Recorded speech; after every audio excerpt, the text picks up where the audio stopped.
나는 22살에 작은 꽃집을 열었다. 어머니가 돌아가시면서 남겨주신 작은 상가 건물. 그곳에서 꽃을 키우며 살아가기 시작했다. 처음엔 정말 아무것도 몰랐다. 꽃 이름도 제대로 모르고 손님 응대하는 것도 어색했다. 하지만 시간이 흐르면서 조금씩 나만의 방식을 찾아갔다. 꽃집을 연 지 3년째 되던 봄이었다. 벚꽃이 피기 시작하던 4월 초. 낯선 남자가 가게로 들어왔다. 키가 크고 인상이 온화한 사람이었다. 정장 차림이었는데 어딘가 피곤해 보였다.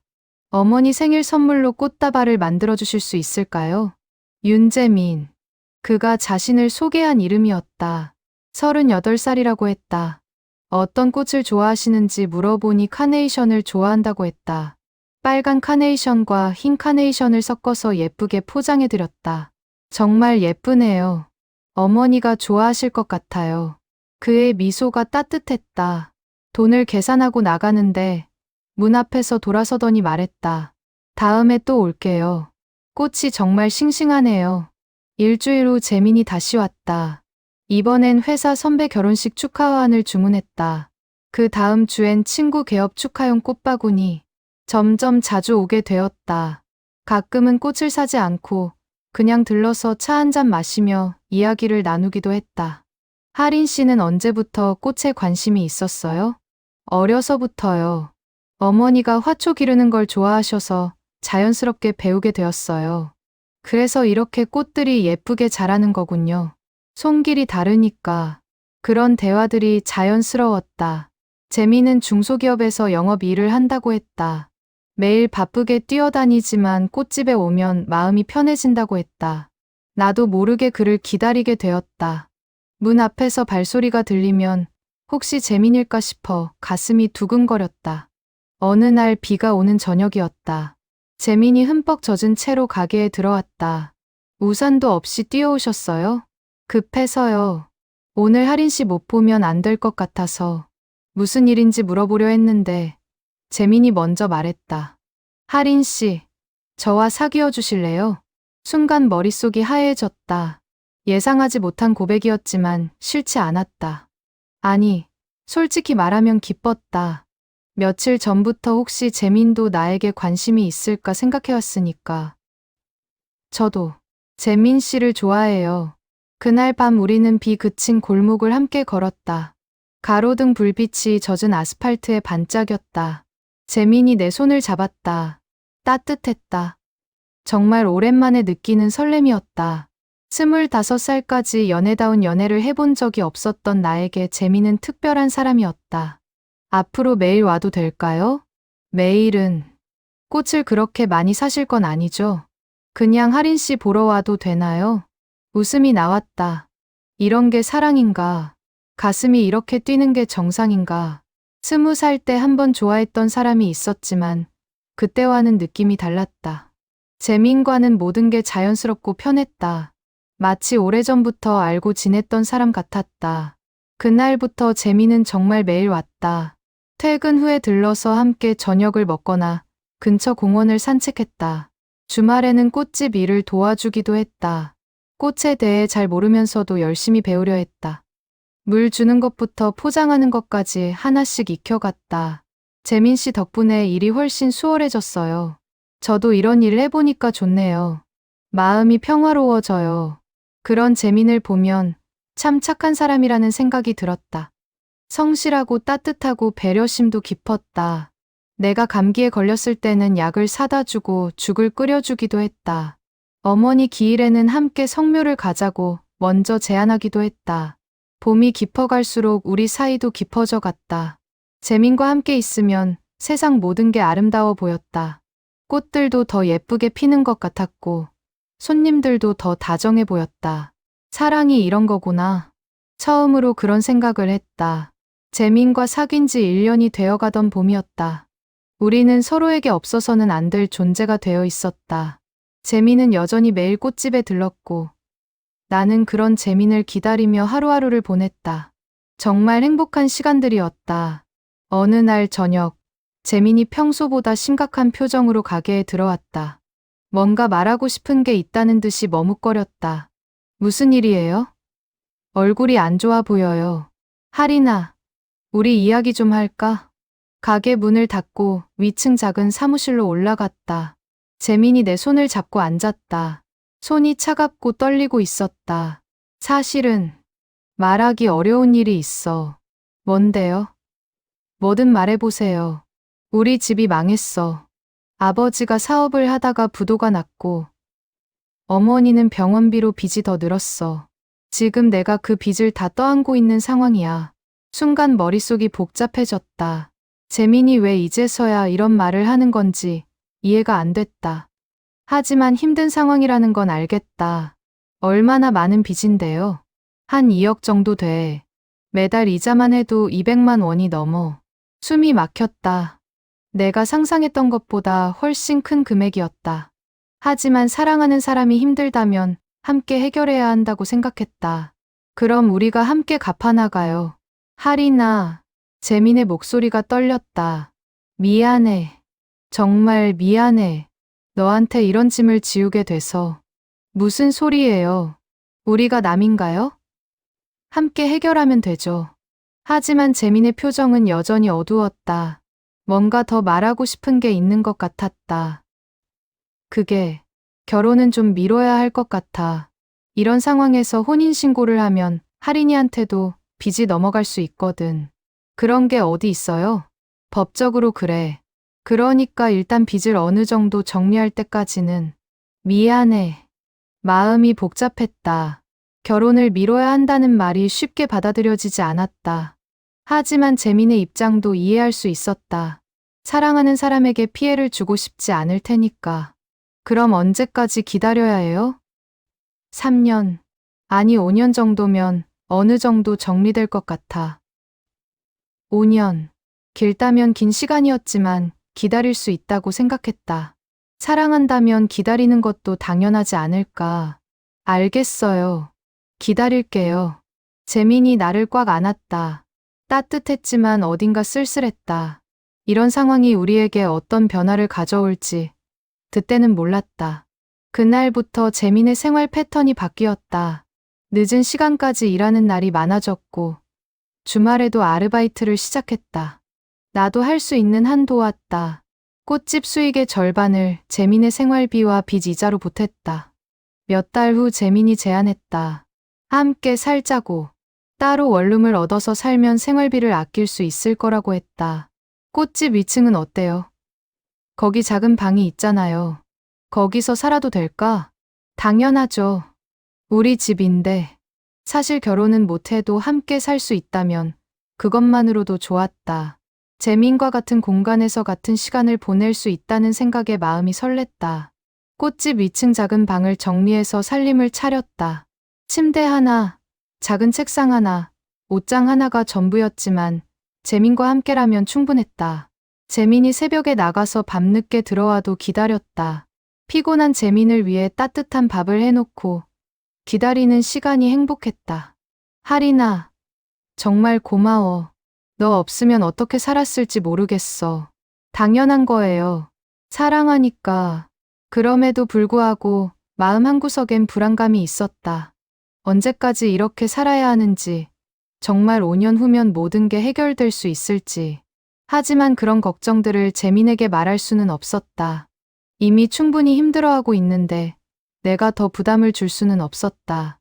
동거를 시작한 지 6개월쯤 지났을 때 나는 임신 사실을 알게 되었다. 병원에서 나오는 길에 다리에 힘이 빠졌다. 기쁘면서도 두려웠다. 이런 상황에서 아이를 가져도 되는 건가? 재민은 뭐라고 할까? 집에 돌아와서 재민을 기다렸다. 어떻게 말해야 할지 고민하다가 그냥 솔직하게 말하기로 했다. 재민아, 내가 임신했어. 재민의 표정이 굳었다. 예상했던 반응이었지만 마음이 아팠다. 지금 이런 상황에서? 미안해. 조심했는데. 아니야. 미안하다고 할 일이 아니야. 그냥 갑작스럽네. 재민이 고민에 빠진 게 보였다. 나도 마찬가지였다. 하지만 아이는 이미 내 뱃속에 있었고 나는 그 아이를 키우고 싶었다. 우리가 잘 키울 수 있을까? 할 수 있어요. 우리가 힘을 합치면 재민이 내 손을 잡았다. 여전히 차가웠지만 악수하듯 꽉 잡아주었다. 그래. 우리 아이니까 잘해보자. 그 순간 정말 행복했다. 비록 어려운 상황이지만 사랑하는 사람과 함께 새로운 생명을 키워낼 수 있다는 것. 그보다 더 소중한 일이 있을까? 임신 사실을 안 후 우리의 일상은 조금씩 변했다. 재미는 더 열심히 일했고 나는 몸이 무거워지는 중에도 꽃집을 계속 운영했다. 뱃속의 아이가 자랄수록 미래에 대한 걱정과 기대가 함께 자라났다. 하지만 현실은 그리 녹록하지 않았다. 꽃집 매출이 점점 줄어들기 시작한 거다. 근처에 대형 할인마트가 생기면서 꽃 코너도 새로 생겼다. 거기서 파는 꽃이 우리 가게보다 훨씬 싸다 보니 단골 손님들도 하나씩 발걸음을 돌렸다. 손님들이 많이 줄었네. 재민이 장부를 보며 한숨을 쉬었다. 예전엔 하루에 10만 원 정도는 벌었는데 요즘엔 5만 원도 안 되는 날이 많았다. 괜찮아요. 조금 힘들어도 버틸 수 있어요. 하지만 마음은 편하지 않았다. 아이 용품도 준비해야 하고 병원비도 나가는데 수입은 줄어드니까. 재민의 표정도 날이 갈수록 어두워졌다. 하리나, 혹시 다른 일도 생각해봐야 하지 않을까? 다른 일이요? 꽃집 말고 다른 걸로 돈을 벌 수 있는 일 말이야. 마음이 아팠다. 꽃집은 어머니가 남겨주신 유일한 유산이었고 내가 유일하게 잘할 수 있는 일이었다. 하지만 재민 말이 틀린 건 아니었다. 현실적으로 생각해야 할 때였다. 그럼 뭘 할 수 있을까요? 편의점 알바라도 해볼까? 아니면 카페? 임신 7개월인 몸으로 다른 일을 한다는 게 쉽지 않았지만 어쩔 수 없었다. 근처 편의점에 알바 자리가 있는지 알아보기 시작했다. 그런데 재민의 태도가 조금씩 변하기 시작했다. 예전처럼 다정하지 않았다. 짜증을 내는 일도 많아졌다. 돈 좀 벌어와. 나 혼자서는 안 된다니까. 임신한 몸으로 할 수 있는 게 한계가 있어요. 한계. 다른 여자들은 임신해도 일 다 하던데. 이런 말을 들을 때마다 마음이 무너졌다. 예전에 따뜻하고 다정했던 재민은 어디 갔는지 모르겠다. 돈 때문에 사람이 이렇게 변할 수 있는 건가? 어느 날 저녁, 재민이 더욱 직설적으로 말했다. 솔직히 말해서 내 꽃집으로는 먹고 살기 힘들어. 돈 많은 줄 알았는데 아니었네. 돈 많은 줄 알았다고요. 처음에 내가 건물 주인이라고 했을 때는 꽤 여유 있는 줄 알았거든. 순간 머리가 하얘졌다. 재민이 나에게 접근한 이유가 돈 때문이었다는 말인가? 아니면 단순히 화가 나서 하는 말일까? 재민아, 그게 무슨 말이야? 아니야. 그냥 요즘 너무 힘들어서 그런 말이 나왔어. 미안해. 사과는 했지만 한 번 내뱉은 말은 되돌릴 수 없었다. 그 말이 계속 머릿속에 맴돌았다. 정말 재민은 나를 사랑해서 만난 걸까? 아니면 다른 목적이 있었던 걸까? 임신 8개월이 되자 몸이 더욱 무거워졌다. 꽃집 일도 예전처럼 할 수 없었다. 장시간 서 있기도 힘들고 무거운 화분을 옮기는 것도 불가능했다. 그럴 때마다 재민은 더 차갑게 굴었다. 집에서 놀고 먹기만 하네. 몸이 무거워서 많이 못 움직이겠어요. 다른 여자들은 출산 직전까지 일하던데 이런 식으로 비교당할 때마다 자존심이 상했다. 나도 할 수 있는 한 최선을 다하고 있는데 왜 이해해주지 못하는 걸까? 더 충격적인 건 재민이 늦게 들어오는 날이 많아진 거였다. 술 냄새를 풍기며 들어와서는 피곤하다며 바로 잠들어 버렸다. 어디에 있었는지 물어봐도 제대로 대답하지 않았다. 요즘 야근이 많아져서. 매일 야근을 해요? 회사 사정이 안 좋으니까 어쩔 수 없지. 믿고 싶었지만 뭔가 이상했다. 재민의 휴대폰에서 모르는 번호로 온 메시지들도 자주 보였다. 궁금해서 물어봐도 회사 일이라고 얼버무렸다. 어느 날 재민이 샤워하는 사이에 휴대폰을 봤다. 새 메시지가 와 있었다. 오늘 몇 시에 만날까요? 어제 못다 한 이야기 계속해요. 발신자는 수진이라고 저장되어 있었다. 누군지 모르는 여자였다. 다른 메시지들도 봤다. 너무 친밀한 내용들이 많았다. 고생 많았어요. 집에 가서 쉬세요. 내일도 같은 시간에 볼까요? 항상 배려해 주셔서 감사해요. 가슴이 무너지는 것 같았다. 이게 뭘까? 정말 회사 동료와의 업무 연락일까? 아니면 그 순간 재민이 샤워실에서 나왔다. 뭐해? 아, 아니에요. 그냥 내 폰 봤어? 얼굴이 빨갛게 달아올랐다. 들킨 것 같았다. 아니요. 그냥 시간만 봤어요. 재민이 의심스러운 눈빛으로 나를 봤다. 하지만 더 이상 묻지는 않았다. 그날 밤 잠을 이룰 수 없었다. 뱃속의 아이가 자꾸 움직였다. 나도 불안해서 그런 건가. 다음 날 아침 재민에게 조심스럽게 물어봤다. 수진이라는 사람은 누구예요? 재민의 표정이 굳었다. 왜 그런 걸 물어봐? 그냥 궁금해서요. 회사 후배야. 업무 때문에 연락하는 거고. 그럴 수도 있다고 생각하려 했지만 마음이 편하지 않았다. 하지만 임신한 상태에서 더 추궁할 수는 없었다. 스트레스 받으면 아이한테도 안 좋다고 했으니까. 그렇게 버티며 지낸 지 한 달 더 지났을 때 결정적인 순간이 왔다. 재민이 또 늦게 들어온 날이었다. 이번엔 향수 냄새까지 났다. 여자 향수 냄새였다. 어디에 있었어요? 회사에서 회식했다고 했잖아. 회식인데 왜 여자 향수 냄새가 나요? 재민이 당황하는 게 보였다. 뭔 소리야? 향수 냄새가 어디서 나? 지금 바로 나요. 제가 임신해서 후각이 예민해진 거 알죠? 재민이 할 말을 잃었다. 그 순간 모든 게 확실해졌다. 재민이 다른 여자를 만나고 있다는 것. 수진이라는 사람이죠. 재민이 고개를 떨어뜨렸다. 더 이상 변명할 수 없다는 표정이었다. 그날 밤 우리는 긴 이야기를 나눴다. 아니, 정확히 말하면 나 혼자 울면서 추궁했고, 재민은 계속 변명만 했다. 미안해. 정말 미안해. 그냥 요즘 너무 힘들어서 힘들면 다른 여자를 만나도 되는 거예요? 아니야. 그냥 위로받고 싶어서. 깊은 사이는 아니야. 위로. 그 말이 더 아팠다. 내가 재민에게 위로가 되지 못한다는 뜻이니까. 그 순간 뱃속의 아이가 크게 움직였다. 아이도 엄마의 마음을 아는 걸까? 눈물이 더 많이 나왔다. 외도 사실을 알고 난 후 며칠 동안 아무 말도 할 수 없었다. 재민은 계속 사과했지만 한 번 무너진 믿음은 쉽게 회복되지 않았다. 임신 막달인 몸으로 이런 충격을 받다니 정말 견딜 수 없었다. 하리나, 정말 미안해. 다시는 안 그럴게. 어떻게 믿어요? 한 번 속인 사람을 어떻게 다시 믿어요? 재민은 할 말이 없었다.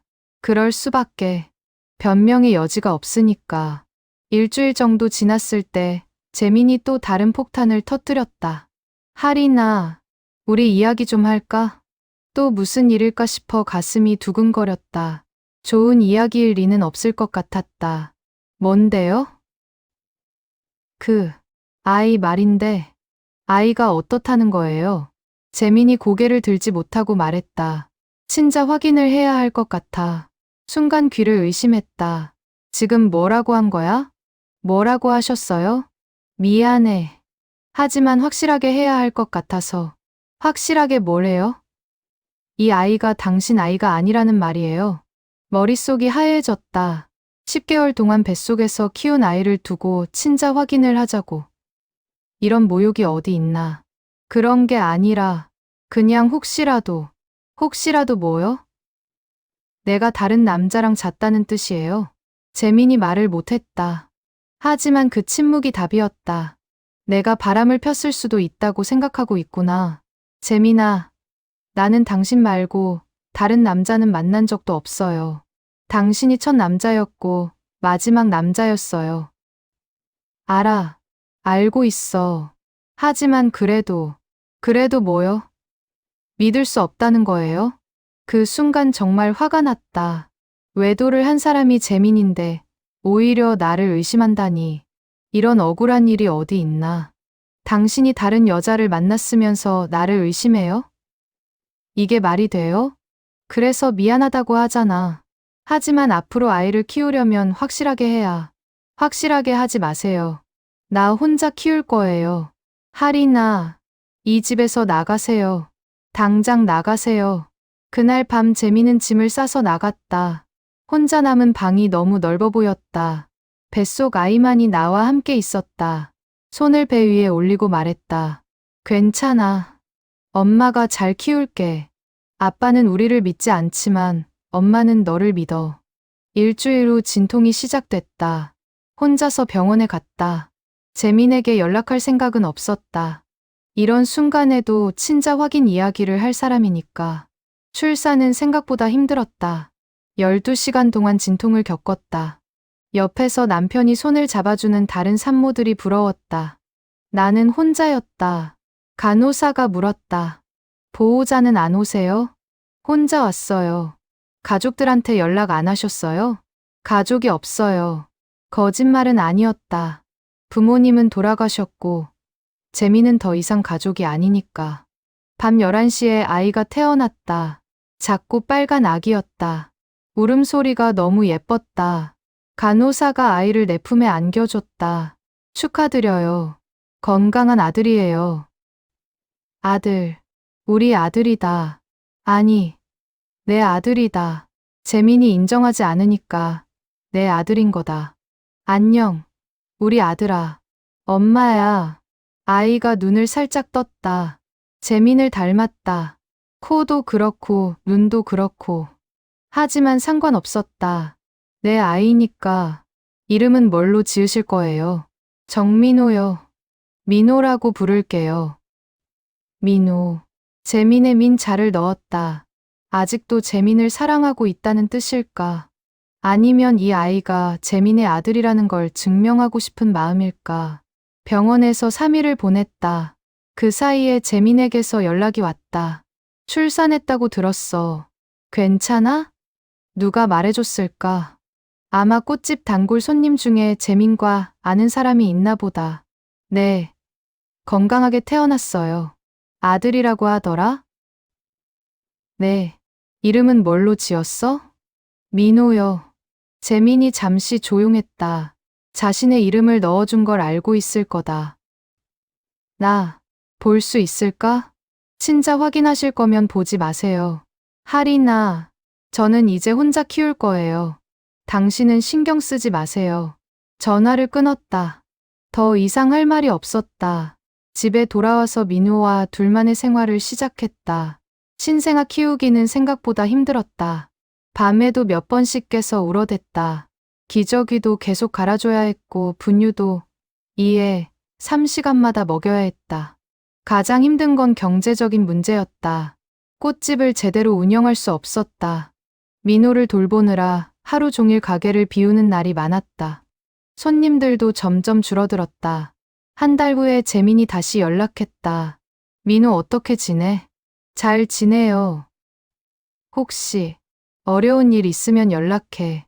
괜찮아요. 저 혼자서도 충분히 키울 수 있어요. 그래도 당신이 원한 거잖아요. 친자 확인하자고 하고 의심하고. 그럼 이제 상관없는 사이죠. 하리나, 미안해. 미안하다고 해서 달라지는 건 없어요.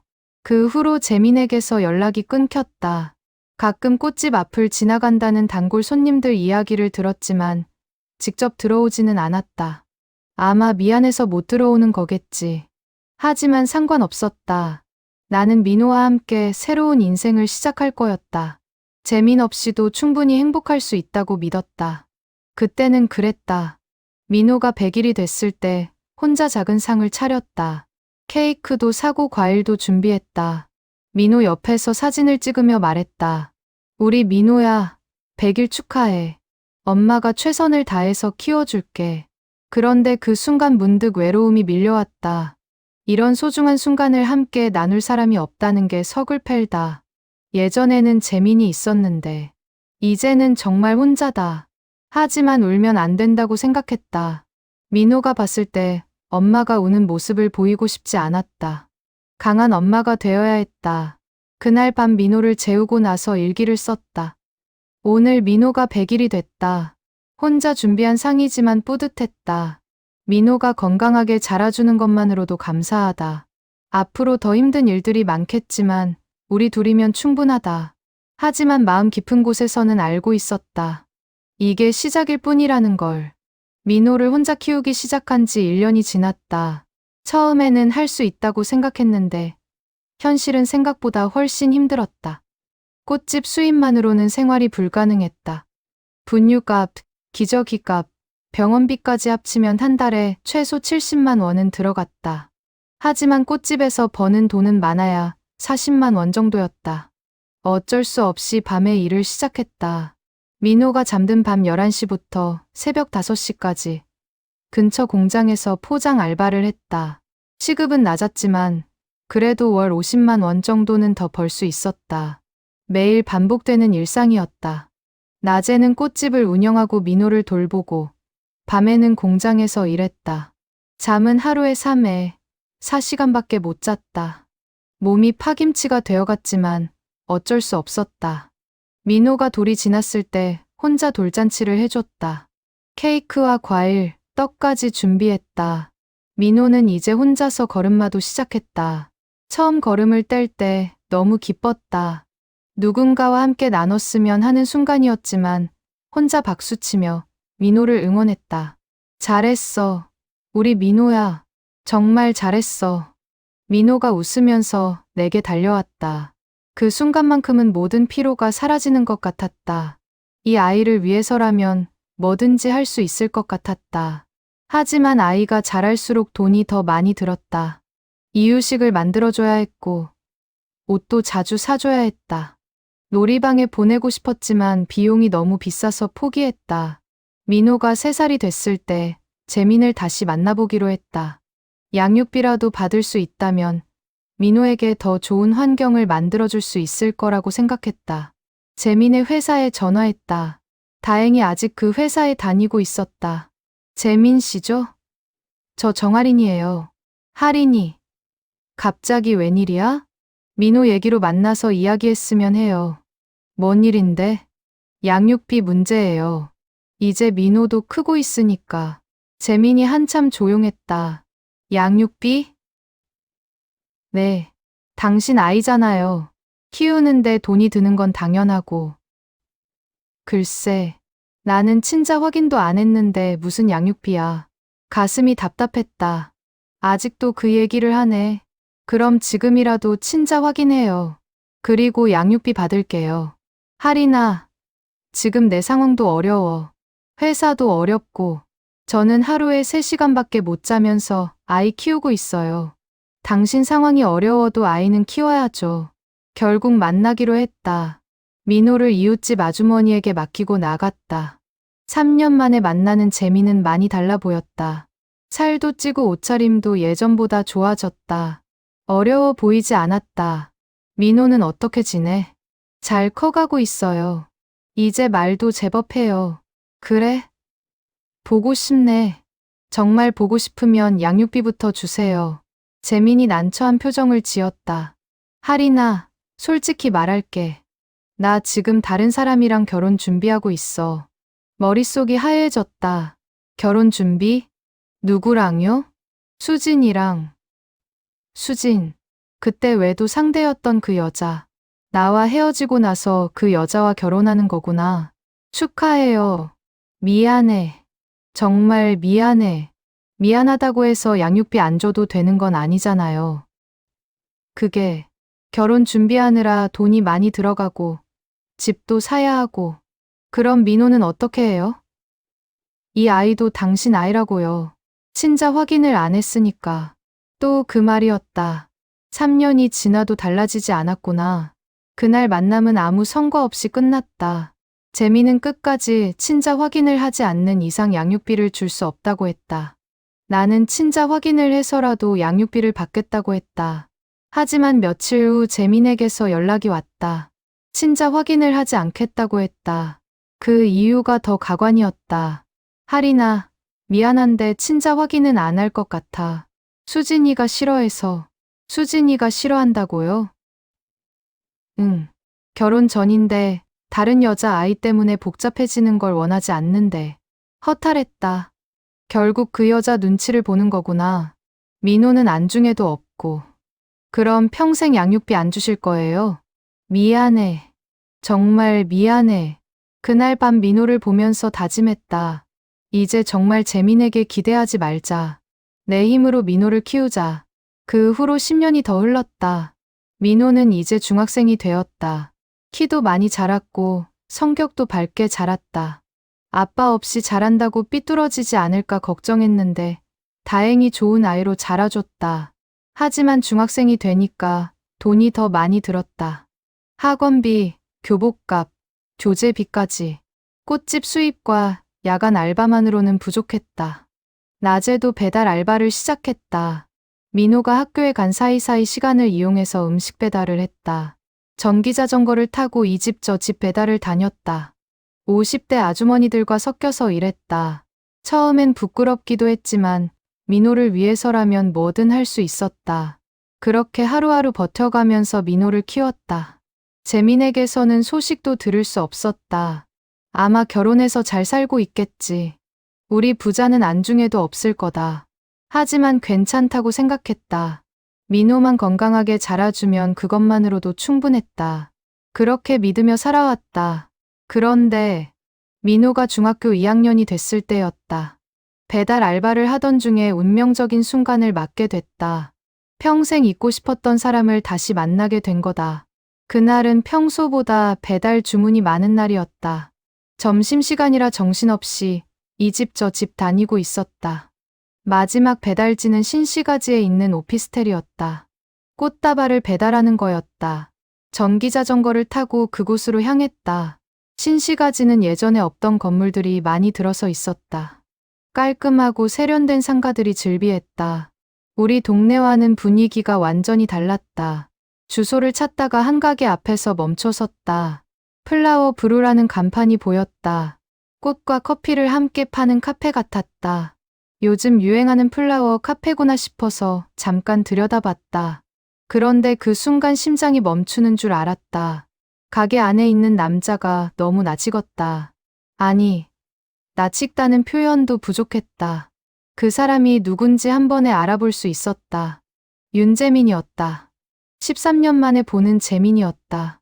많이 변했지만 그래도 재민이 맞았다.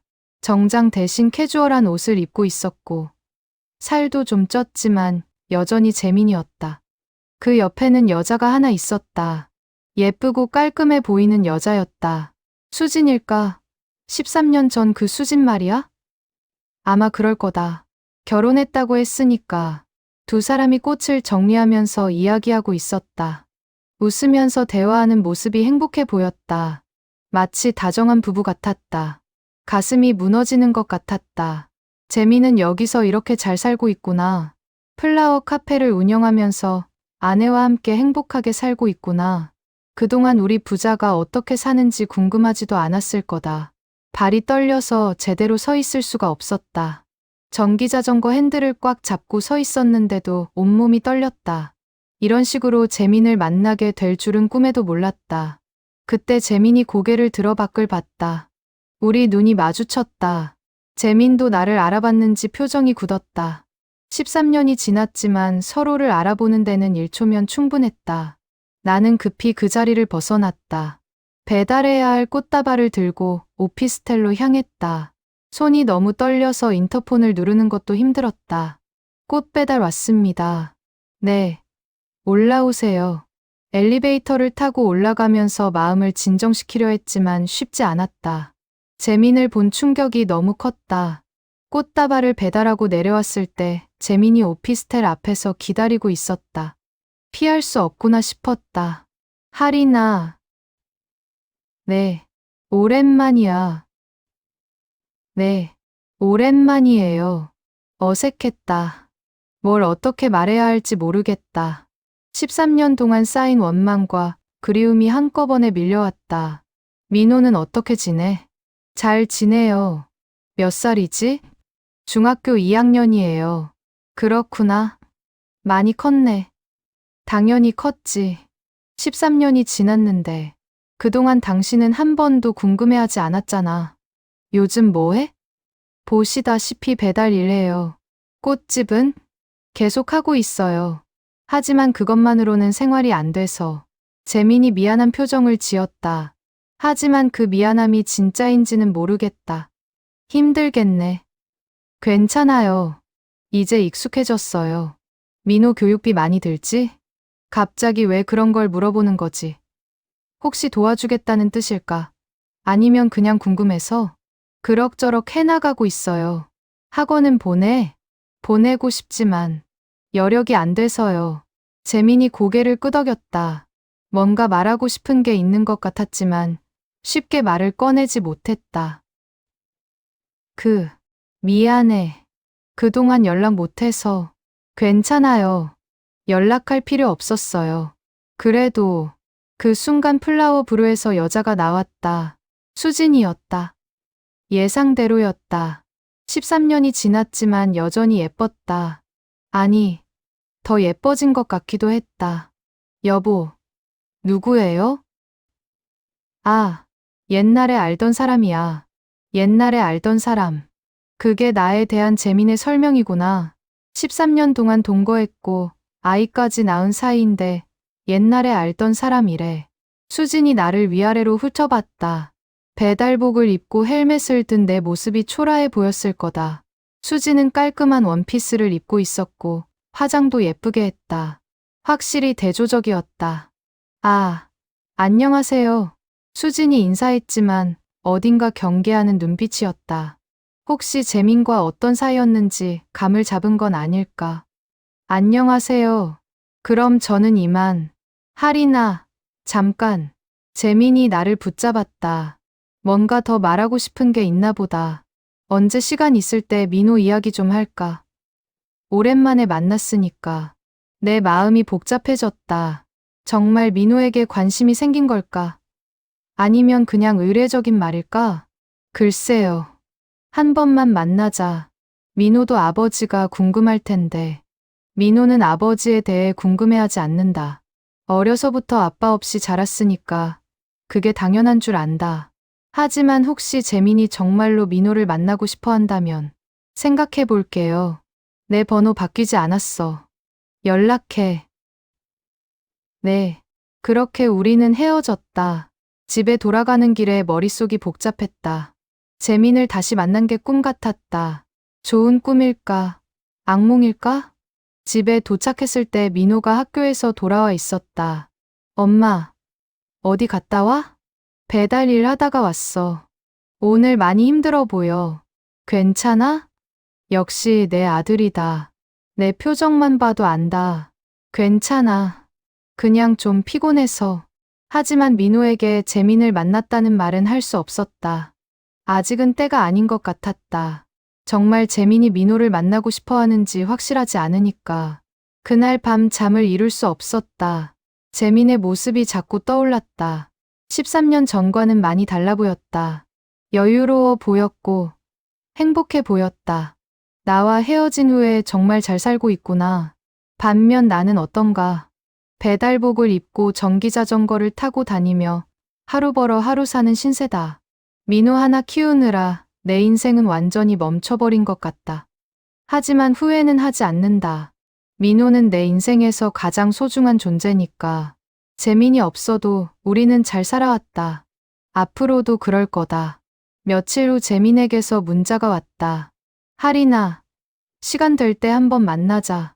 민호 이야기하고 싶어. 정말 민호를 만나고 싶어 하는 건가? 아니면 다른 속셈이 있는 건가? 고민 끝에 만나기로 했다. 혹시라도 민호에게 도움이 될 수 있다면. 재민과 만날 장소는 그가 정했다. 플라워 브루에서 멀지 않은 커피숍이었다. 13년 만에 제대로 된 대화였다.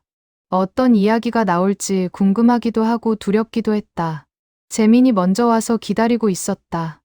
여전히 정장을 입고 있었는데 예전보다 좋은 옷을 입고 있는 것 같았다.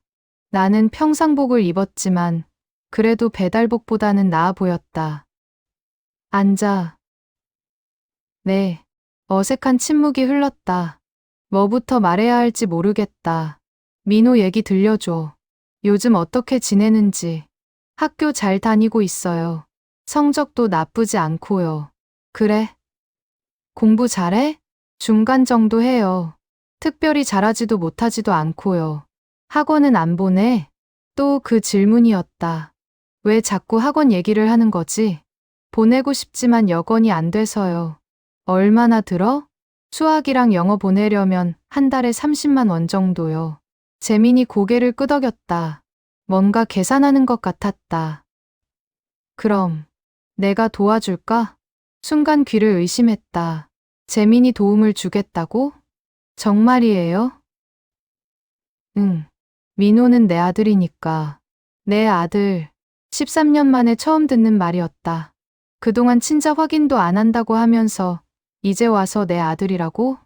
갑자기 왜 그런 생각을 하게 됐어요? 늦었지만 그래도 아버지 역할을 해야 할 것 같아서. 수진 씨도 동의해요? 재민의 표정이 살짝 굳었다. 아, 수진은 모르는 일이구나. 그건 내가 알아서 할 일이고, 수진 씨가 싫어하면 어떻게 할 거예요? 왜 그런 걸 걱정해? 중요한 건 민호잖아. 맞는 말이긴 했다. 하지만 13년 전에 수진이 싫어한다고 친자 확인도 안 했던 사람이 이제 와서 이런 말을 하니까 믿기지 않았다. 그럼 학원비만 도와주실 건가요? 일단은 그렇게 시작해보자. 양육비는 어떻게 되는 거예요? 13년 동안 한 푼도 안 주셨는데. 재민이 난처한 표정을 지었다. 그건 좀 어려울 것 같아. 왜요? 지금 사업도 시작 단계고, 수진이랑 아이도 생길 수 있고, 수진과 아이를 가질 생각을 하고 있다는 말인가? 그럼 민호는 어떻게 되는 거예요? 학원비만 대주면 아버지 역할 다 한 거예요. 그런 게 아니라, 그럼 뭐예요? 13년 동안 없던 사람이 갑자기 나타나서 학원비만 대주겠다고. 그것도 수진 씨 몰래? 목소리가 높아졌다. 주위 사람들이 쳐다보기 시작했다. 하리나, 목소리 좀 낮춰. 왜요? 부끄러워요? 13년 전에 저한테 한 짓이 부끄러운 거예요? 그때 일을 왜 또 들춰내? 들춰낼 수밖에 없죠. 그때 일이 끝난 게 아니니까. 민호가 있잖아요. 재민이 한숨을 쉬었다. 알겠어. 그럼 양육비 얘기를 해보자. 정말이에요? 얼마나 필요해? 한 달에 50만 원 정도면. 50만 원? 재민이 깜짝 놀랐다. 너무 많은 거 아니야? 많다고요. 중학생 키우는데 50만 원이 많아요. 그래도 50만 원은 그럼 얼마나 줄 수 있어요? 20만 원 정도? 20만 원. 정말 형편없는 금액이었다. 민호 학원비도 안 된다. 20만 원으로 뭘 해요? 학원비도 안 되는데. 그래도 없는 것보다는 낫잖아. 없는 것보다 낫다. 그 말이 더 기분 나빴다. 시혜적인 태도 같아서. 재민아, 솔직히 말해봐. 정말 민호가 궁금해서 그러는 거야? 아니면 우연히 만나서 미안해서 그러는 거야? 재민이 말문이 막힌 것 같았다. 아니면 혹시 수진 씨한테 들켰어? 나랑 민호 얘기? 그건 아니야. 그럼 뭐예요? 13년 동안 한 번도 연락 안 했던 사람이 갑자기 왜? 재민이 고개를 들지 못했다. 뭔가 숨기고 있는 게 분명했다. 사실은 사업이 잘 안 되고 있어. 사업이요? 플라워 브루 말이야. 생각보다 어려워. 아, 그래서구나. 사업이 어려우니까 양심의 가책이 든 거구나. 그래서 민호한테 관심을 갖게 된 거예요? 그런 게 아니라, 그럼 뭐예요? 사업 잘 됐으면 계속 모른 척 하셨을 거 아니에요? 재민이 할 말을 잃었다. 내 추측이 맞는 것 같았다. 재민아, 우리한테 동정은 필요 없어요. 동정이 아니야. 정말 미안해서. 미안하면 13년 전에 미안했어야죠. 지금 와서 미안하다고 하면 뭐가 달라져요? 그래도 그 순간 재민의 휴대폰이 울렸다. 봤더니 수진인 것 같았다. 응. 나 밖에 있어. 응. 알겠어. 금방 갈게. 전화를 끊고 나서 재민이 말했다. 미안해. 급한 일이 생겨서 가봐야겠어. 그래요. 가세요. 재민이 일어서면서 말했다. 그럼 학원비는 일단 보내줄게. 계좌번호 알려줘. 필요 없어요. 왜? 20만 원 가지고 뭘 해요? 차라리 안 받겠어요. 하리나, 가세요. 수진 씨 기다리잖아요. 재민이 머뭇거리다가 결국 나갔다. 혼자 남은 커피숍에서 한참을 앉아 있었다. 정말 바보 같았다. 재민이 변했을 거라고 기대한 내가 바보였다. 13년이 지나도 여전히 같은 사람이구나.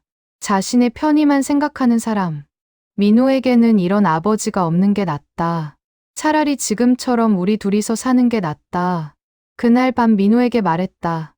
민호야, 엄마가 더 열심히 일해서 너 학원 보내줄게. 괜찮아. 엄마, 학원 안 가도 돼. 아니야. 꼭 보내줄 거야. 민호가 내 손을 잡았다. 엄마, 너무 무리하지 마.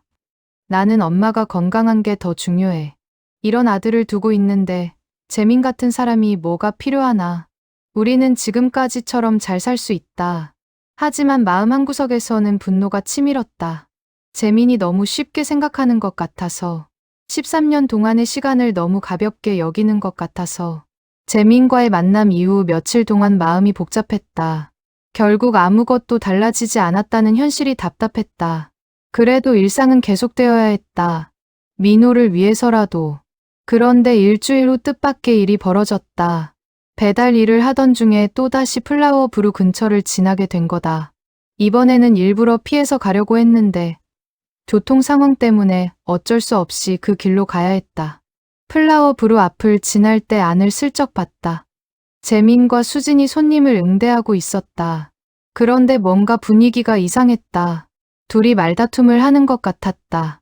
궁금하긴 했지만 그냥 지나치려고 했다. 그런데 갑자기 가게 문이 열리면서 수진이 뛰어나왔다. 울고 있는 것 같았다. 재민이 뒤따라 나왔다. 수진아, 잠깐만. 싫어요. 이제 정말 싫어요. 수진이 재민의 손을 뿌리치고 길 건너편으로 뛰어갔다. 재민이 당황하며 뒤쫓으려 하는데 마침 손님이 들어와서 못 따라갔다. 뭔 일인지 모르겠지만 내가 신경 쓸 일은 아니었다. 배달을 끝내고 돌아가려는데 갑자기 수진이 내 앞에 나타났다. 저기요. 네. 혹시 재민이랑 아는 사이인가요? 어떻게 대답해야 할까? 솔직하게 말해야 하나? 네. 아는 사이예요. 어떤 사이인지 물어봐도 될까요? 난처했다. 뭐라고 말해야 하지? 옛날에 사귄 사이였어요. 수진의 표정이 굳었다. 역시 그런 줄 알았다는 표정이었다. 아이도 있다고 했던데. 네. 재민이 아이예요? 네. 수진이 한숨을 크게 쉬었다. 역시 그랬구나. 뭔 일이 있었나요? 재민이가 거짓말을 했어요. 당신에 대해서. 거짓말이요? 당신을 그냥 옛날에 알던 사람이라고 했거든요. 그런데 오늘 우연히 재민이 통화하는 걸 들었어요. 무슨 통화요? 누군가한테 양육비 얘기를 하더라고요. 당신한테 주는 게 아니라 다른 사람한테. 양육비. 다른 사람에게? 누구한테요? 모르겠어요. 하지만 분명히 다른 여자였어요.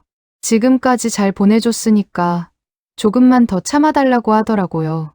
머릿속이 복잡해졌다. 재민이 다른 여자에게 양육비를 주고 있다는 말인가? 그래서 추궁했더니 결국 다 털어놨어요. 뭘 털어놨는데요? 재민이가 당신 말고도 다른 여자들이랑 아이를 가졌다고요. 순간 귀를 의심했다. 뭐라고? 몇 명이나요? 제가 아는 것만 2명이에요.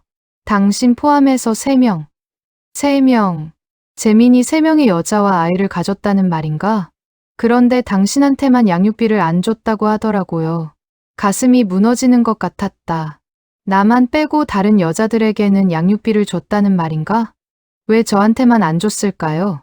재민이 말로는 당신이 친자 확인을 거부했다고 하더라고요. 그건 거짓말이에요. 재민이가 친자 확인을 안 하겠다고 했어요. 수진이 고개를 끄덕였다. 역시 거짓말이었네요. 재민이는 거짓말쟁이에요. 다른 아이들은 언제 태어났어요? 한 명은 민호보다 3살 위고, 한 명은 2살 아래래요. 충격이었다. 그럼 재민이 나랑 사귀는 동안에도 다른 여자들과 관계를 가졌다는 말인가? 그 여자들도 몰랐나요? 서로를? 모른 것 같아요. 재민이가 각각 다른 이야기를 해줬으니까 정말 최악이었다. 재민이 이렇게 나쁜 사람인 줄 몰랐다. 수진 씨는 어떻게 하실 거예요? 모르겠어요. 결혼 준비까지 다 했는데 이런 일이 터져서 수진도 피해자였다. 재민에게 속은 건 마찬가지니까. 미안해요, 수진 씨. 제가 먼저 말했어야 했는데. 아니에요. 당신 잘못이 아니에요. 재민이 잘못이죠. 그 순간 재민이 가게에서 나와서 우리를 봤다. 당황하는 표정이었다. 수진아, 거기서 뭐해? 재민이 달려왔다. 우리가 이야기하는 걸 본 게 분명했다. 뭐 하긴요. 진실을 확인하고 있었어요. 진실? 당신이 얼마나 나쁜 놈인지요. 재민의 얼굴이 빨갛게 달아올랐다. 수진아, 오해야, 오해. 뭐가 오해예요? 3명의 여자와 아이를 가진 게 오해예요? 그건 이분한테만 양육비를 안 준 것도 오해예요? 재민이 할 말을 잃었다. 변명할 수 없다는 표정이었다. 재민아, 내가 말했다. 정말 다른 아이들한테는 양육비를 줬어? 그건 대답해. 정말 그래? 재민이 고개를 끄덕였다. 왜 민우한테만 안 줬어? 그게 상황이 복잡해서. 상황이 복잡하다고. 무슨 상황이 복잡해? 수진이가. 수진 씨 핑계 대지 마. 13년 전에도 수진이가 싫어한다고 했잖아. 지금도 수진 씨 탓이야? 재민이 아무 말도 못했다. 얼마나 줬어? 다른 아이들한테는 얼마나 줬어? 한 달에 30만 원씩. 30만 원. 나한테는 20만 원도 많다고 했던 사람이 13년 동안? 응. 계산해보니 한 아이당 4천만 원 이상이었다. 2아이면 거의 1억이다. 그 돈이면 민호를 얼마나 잘 키울 수 있었을까? 왜 민호만 차별했어? 재민이 고개를 들지 못했다. 대답해. 미안해. 정말 미안해. 미안하다고 해서 지난 13년이 돌아와? 민호가 학원도 못 간 그 시간들이 돌아와? 목소리가 떨렸다. 분노와 억울함이 섞여서 눈물이 날 것 같았다. 수진이 말했다. 저는 이제 끝이에요. 재민 씨, 결혼 취소해요. 수진아, 제발. 제발은 무슨 제발이에요. 당신 같은 사람과 결혼할 수 없어요. 수진이 돌아서서 가버렸다. 재민이 뒤쫓으려 했지만 이미 늦었다. 혼자 남은 재민이 나를 봤다. 하리나, 이제 그만해. 더 이상 변명하지 마. 정말 미안해. 미안해서 뭐가 달라져. 민호한테도 미안하다고 할 거야? 재민이 눈물을 흘렸다. 하지만 그 눈물이 진짜인지 의심스러웠다. 이제 정말 끝이야. 재민아, 다시는 우리 앞에 나타나지 마. 그날의 충격은 쉽게 가시지 않았다. 재민이 이렇게까지 나쁜 사람인 줄 몰랐다. 13년 동안 혼자 아이를 키우며 힘들어했던 시간들이 더욱 억울하게 느껴졌다. 하지만 이제 확실해졌다. 재민과는 정말 끝이라는 것. 더 이상 기대할 것도 없고 원망할 필요도 없다는 것. 이제 정말 새로운 시작을 해야 할 때가 온 것 같았다. 수진과의 만남 이후 모든 것이 명확해졌다. 재민이 어떤 사람인지, 내가 어떤 대우를 받아왔는지, 13년 동안의 억울함이 한꺼번에 터져 나오는 것 같았다. 그날 밤 민호에게 모든 걸 말했다. 더 이상 숨길 이유가 없다고 생각했다. 민호야, 엄마가 할 말이 있어. 뭔데? 엄마? 너 아빠에 대한 얘기야. 민호의 표정이 진지해졌다. 지금까지 아빠에 대해 자세히 말한 적이 없었는데. 아빠가 다른 여자들한테도 아이가 있어. 너 말고도. 민호가 놀란 표정을 지었다. 몇 명이나요? 2명 더 있어. 그런데 그 아이들한테는 양육비를 줬는데 우리한테만 안 줬어. 왜요? 엄마도 모르겠어. 그냥 우리를 우습게 본 것 같아. 민호가 한참 생각하더니 말했다. 그럼 이제 양육비 받을 수 있는 거예요? 받을 수 있을 것 같아. 하지만 쉽지 않을 거야. 어떻게 해야 해요? 법적으로 해결해야 할 것 같아. 그 다음 날부터 본격적으로 준비를 시작했다. 먼저 법률구조공단에 전화해서 상담을 받았다. 양육비 청구 소송을 하려면 친자 확인부터 해야 합니다. 상대방이 거부하면 어떻게 되나요? 법원에서 강제로 할 수 있습니다. 거부할 수 없어요. 다행이었다. 재민이 아무리 거부해도 어쩔 수 없다는 뜻이니까. 과거 양육비도 받을 수 있나요? 가능합니다. 다만 시효가 있어서 최대 5년치만 소급 적용됩니다. 5년치라도 받을 수 있다면 큰 도움이 될 거였다. 월 30만 원씩 5년이면 1,800만 원이었다. 변호사와 상담을 받으면서 재민에 대해 자세히 조사해봤다. 플라워 브루가 재민 명의로 되어 있는지, 다른 재산이 있는지. 그런데 조사 과정에서 놀라운 사실을 발견했다. 플라워 브루가 재민 명의가 아니라 수진 명의로 되어 있었다. 그것뿐만이 아니라 재민의 대부분 재산이 다른 사람 명의로 되어 있었다. 이거 재산 은닉 아닌가요? 그럴 가능성이 높습니다. 양육비를 피하기 위한 수법 같네요. 정말 치밀한 사람이었다. 다른 여자들에게는 양육비를 주면서 나한테만 안 준 이유가 있었구나. 처음부터 계산된 행동이었다. 하지만 변호사는 희망적이라고 했다. 실질적으로 재민 씨가 운영하고 있다면 법원에서 재산 은닉으로 판단할 가능성이 높습니다. 그럼 양육비를 받을 수 있나요? 충분히 가능합니다. 친자 확인만 되면요. 소송 준비를 하면서 재민의 과거를 더 자세히 알아봤다. 13년 전에 말했던 부모님 빚 얘기도 거짓말이었다는 걸 알게 됐다. 재민의 부모님은 건재했고 특별한 빚도 없었다. 모든 게 거짓말이었다. 나와 결혼을 미루기 위한 핑계였던 거다. 아마 그때부터 다른 여자들과도 관계를 가지고 있었을 거다. 정말 바보 같았다. 어떻게 그런 거짓말에 속았을까? 하지만 이제라도 진실을 알게 된 게 다행이었다. 소송이 시작되자 재민이 연락해왔다. 하리나, 소송은 너무하는 거 아니야? 너무한다고요.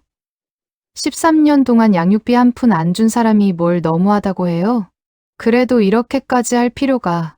그럼 지금이라도 양육비 줄 거예요? 그게 지금 상황이 어려워서. 상황이 어렵다고요. 다른 아이들한테는 계속 주면서? 재민이 할 말을 잃었다. 재민아, 이제 법정에서 보자. 더 이상 할 말 없어. 재민이 몇 번 더 연락했지만 받지 않았다. 변호사를 통해서만 소통하기로 했다. 친자 확인 결과가 나왔다. 당연히 민호는 재민의 친자였다. 99.9% 일치한다는 결과였다. 이제 어떻게 되나요? 변호사가 설명해줬다. 이제 본격적인 양육비 청구 소송에 들어갑니다. 상대방이 재산 은닉을 한 정황이 있으니까 그것도 함께 다루겠습니다. 재판 준비를 하면서 재민의 재산 상황을 더 자세히 파악했다. 플라워 브루 외에도 다른 사업체가 몇 개 더 있었다. 모두 다른 사람 명의로 되어 있었지만 실질적으로는 재민이 운영하고 있었다. 이 정도면 월 100만 원 이상 양육비를 받을 수 있을 것 같습니다. 100만 원. 지금까지 받아본 적 없는 큰 금액이었다. 그 돈이면 민호를 훨씬 더 좋은 환경에서 키울 수 있을 거였다. 첫 번째 재판날이 됐다. 법정에서 재민을 마주했다. 13년 만에 보는 재민은 많이 초췌해 보였다. 수진과 헤어진 후 힘든 시간을 보낸 것 같았다. 재판장이 물었다. 피고는 원고의 자녀에 대한 양육비 지급을 거부한 이유가 무엇입니까? 재민의 변호사가 대답했다. 친자 관계가 확실하지 않았기 때문입니다. 하지만 친자 확인 결과 친자로 확인되지 않았습니까? 그렇습니다. 그럼 이제 양육비를 지급할 의사가 있습니까? 재민이 고개를 끄덕였다. 네. 지급하겠습니다. 다행이었다. 재민이 양육비 지급에 동의한 거였다. 그럼 금액은 어떻게 하시겠습니까? 재민의 변호사가 말했다. 월 20만 원 정도가 적당할 것 같습니다. 20만 원. 역시나였다.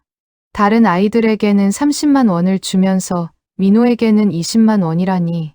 우리 변호사가 반박했다. 피고는 다른 자녀들에게는 월 30만 원씩 지급해왔습니다. 동일한 금액을 지급하는 것이 합리적입니다. 다른 자녀들과는 상황이 다릅니다. 어떻게 다릅니까? 재민의 변호사가 할 말을 잃었다. 합리적인 이유를 댈 수 없으니까. 재판장이 말했다. 피고의 소득과 재산 상태를 고려하여 월 50만 원을 지급하라고 판결합니다. 50만 원. 내가 원했던 금액이었다. 게다가 과거 5년치 양육비도 소급 적용된다고 했다. 과거 양육비는 월 30만 원씩 5년치, 총 1,800만 원을 일시불로 지급하라고 판결합니다. 1,800만 원. 정말 큰 금액이었다. 그 돈이면 민호의 대학 교육비도 어느 정도 준비할 수 있을 거였다. 재판이 끝나고 나오는데 재민이 다가왔다. 하리나, 뭐예요? 정말 미안해. 이제 와서 미안하다고 해서 뭐가 달라져요? 그래도 앞으로는 잘해볼게. 민호도 가끔 만날 수 있을까? 그건 민호가 결정할 일이에요. 저는 강요하지 않을 거예요. 민호에게 물어봤더니 아빠를 만나고 싶지 않다고 했다. 13년 동안 없던 사람이 갑자기 아빠 노릇하려고 해서 기분이 별로예요. 민호의 마음을 이해할 수 있었다. 억지로 만나게 할 필요는 없었다. 재판이 끝난 후 며칠 뒤에 놀라운 소식을 들었다. 수진이 플라워 브루를 정리했다는 거였다. 재민과 완전히 결별한 거였다. 그 과정에서 재민의 다른 사업들도 타격을 입었다고 했다. 대부분이 수진 명의로 되어 있었는데 수진이 모든 걸 정리해버린 거였다. 자업자득이었다. 거짓말과 속임수로 사람들을 이용한 대가였다. 양육비가 들어오기 시작하면서 우리 생활이 많이 나아졌다. 민호를 학원에 보낼 수 있게 됐고 나도 야간 알바를 그만둘 수 있었다. 무엇보다 마음이 편해졌다. 13년 동안 혼자 짊어졌던 짐을 조금이나마 나눠진 기분이었다. 재판에서 승소한 지 6개월이 지났다. 재민은 판결대로 양육비를 보내고 있었다. 처음에는 늦게 보내거나 일부만 보내는 일도 있었지만 강제 집행을 신청하겠다고 하니까 제때 보내기 시작했다. 과거 양육비 1,800만 원도 받았다. 그 돈으로 민호 대학 교육비를 준비하기 시작했다. 그리고 오랜만에 꽃집을 제대로 정리했다. 13년 동안 제대로 투자할 여유가 없어서 낡아있던 것들을 새로 바꿨다. 민호는 학원에 다니기 시작한 후 성적이 많이 올랐다. 원래 머리가 나쁘지 않았는데 환경이 뒷받침되지 않았던 거였다. 이제는 자신감도 생기고 미래에 대한 꿈도 생겼다. 엄마, 나 대학 가면 경영학과 가고 싶어. 경영학과. 왜? 엄마 꽃집을 더 크게 키우고 싶어서. 체인점도 만들고. 민호의 꿈을 들으니 뿌듯했다. 내가 시작한 작은 꽃집이 민호에게는 꿈의 출발점이 될 수 있을 거라고 생각하니 기분이 좋았다. 어느 날 꽃집에서 일하고 있는데 낯익은 여자가 들어왔다. 수진이었다. 안녕하세요. 안녕하세요. 어쩐 일이세요? 꽃을 사러 왔어요. 수진이 가게 안을 둘러봤다. 정말 예쁘네요. 꽃들이 싱싱하고. 감사해요. 사실은 인사드리고 싶어서 왔어요. 인사요? 재민이 일 때문에 힘드셨을 텐데 제가 먼저 알아봤어야 했는데 몰라서 죄송했어요. 수진도 피해자였다. 재민에게 속은 건 마찬가지니까. 괜찮아요. 수진 씨 잘못이 아니에요. 그래도 만약 제가 먼저 알았다면 재민이를 말렸을 텐데 지금이라도 알게 된 게 다행이에요. 수진이 장미 한 다발을 주문했다. 빨간 장미 말고 흰 장미로 해달라고 했다. 새로운 시작을 위해서요. 새로운 시작이요? 네. 저도 이제 다른 일을 시작하려고 해요. 재민이와는 완전히 정리했고요. 수진의 표정이 밝아 보였다. 재민과 헤어난 것이 오히려 잘된 일 같았다. 힘내세요. 수진 씨라면 뭐든 잘할 수 있을 거예요. 고마워요. 하린 씨도 힘내세요. 수진이 꽃다발을 들고 나가는 모습을 보면서 생각했다. 우리 모두 재민 때문에 힘든 시간을 보냈지만 이제는 각자의 길을 찾아가고 있다. 그날 저녁 민호와 함께 저녁을 먹으면서 이야기했다. 민호야, 엄마가 그동안 힘들게 해서 미안해. 왜 갑자기 그런 말을 해요? 아빠 없이 키운다고 너에게 부족한 게 많았을 텐데. 민호가 내 손을 잡았다. 엄마, 전혀 부족하지 않았어요. 엄마가 아빠 역할까지 다 해줬잖아요. 정말? 정말요. 다른 애들보다 엄마를 더 많이 볼 수 있어서 좋았어요. 민호의 말에 눈물이 났다. 이런 아들을 두고 있으니 그동안의 모든 고생이 보상받는 기분이었다. 그런데 엄마, 아빠는 어떻게 지내는지 궁금하지 않아요? 아니, 궁금하지 않아. 왜요? 그 사람은 이제 우리와 상관없는 사람이야. 양육비만 보내주면 그걸로 충분해. 재민이 가끔 민호를 만나고 싶다고 연락해왔지만 민호가 거부했고 나도 강요하지 않았다. 억지로 만나봤자 서로 힘들 뿐이니까. 몇 달 후에 들은 소식으로는 재민이 다른 지역으로 이사했다고 했다. 아마 이 동네에 있기 힘들었을 거다. 수진도 떠났고 사업도 망했고 평판도 나빠졌으니까. 어떤 사람들은 재민을 동정하기도 했다. 하지만 나는 전혀 그렇게 생각하지 않았다. 자신이 한 행동의 대가를 받는 것 뿐이니까. 재민이 떠난 후 우리 부자의 일상은 더욱 평화로워졌다. 더 이상 과거에 얽매이지 않고 미래를 향해 나아갈 수 있게 되었다. 꽃집도 예전보다 훨씬 잘 되기 시작했다. 시간적 여유가 생기니까 고객 서비스도 더 잘할 수 있었고 새로운 꽃들도 들여올 수 있었다. 단골 고객들도 늘어났다. 민호는 고등학생이 되면서 꽃집 일을 도와주기 시작했다. 어려서부터 봐온 일이라 그런지 생각보다 잘했다. 엄마, 이 꽃 조합은 어때요? 민호가 만든 꽃다발을 보니 정말 예뻤다. 색깔 조합도 좋고 디자인 감각도 있었다. 와, 정말 잘했네. 어디서 이런 센스가? 엄마한테 배운 거죠. 그런 민호를 보면서 생각했다. 재민이 버린 건 이 아이가 아니라 자신의 행복이었다. 이렇게 좋은 아들을 두고도 알아보지 못했으니까. 하지만 우리는 재민 덕분에 더 강해질 수 있었다. 혼자서도 충분히 행복할 수 있다는 걸 증명했으니까.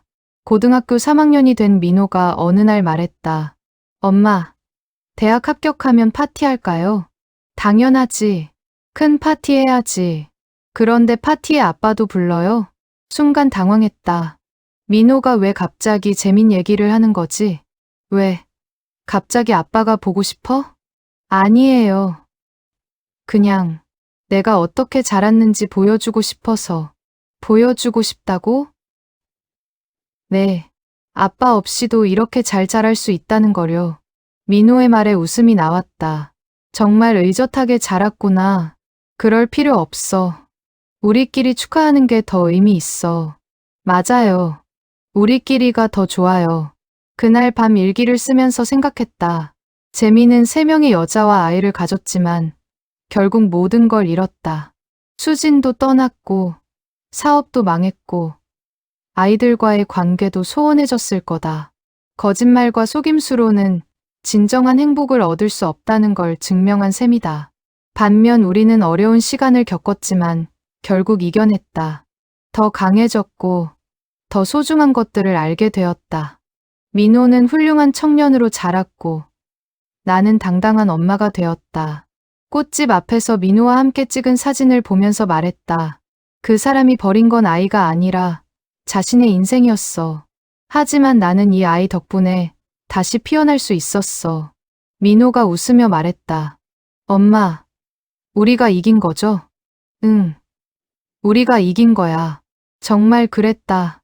우리가 이긴 거였다. 사랑으로, 인내로, 그리고 서로에 대한 믿음으로 이겨낸 거였다. 꽃집에서 바라본 석양이 유독 아름다워 보였다. 새로운 내일을 약속하는 것 같았다.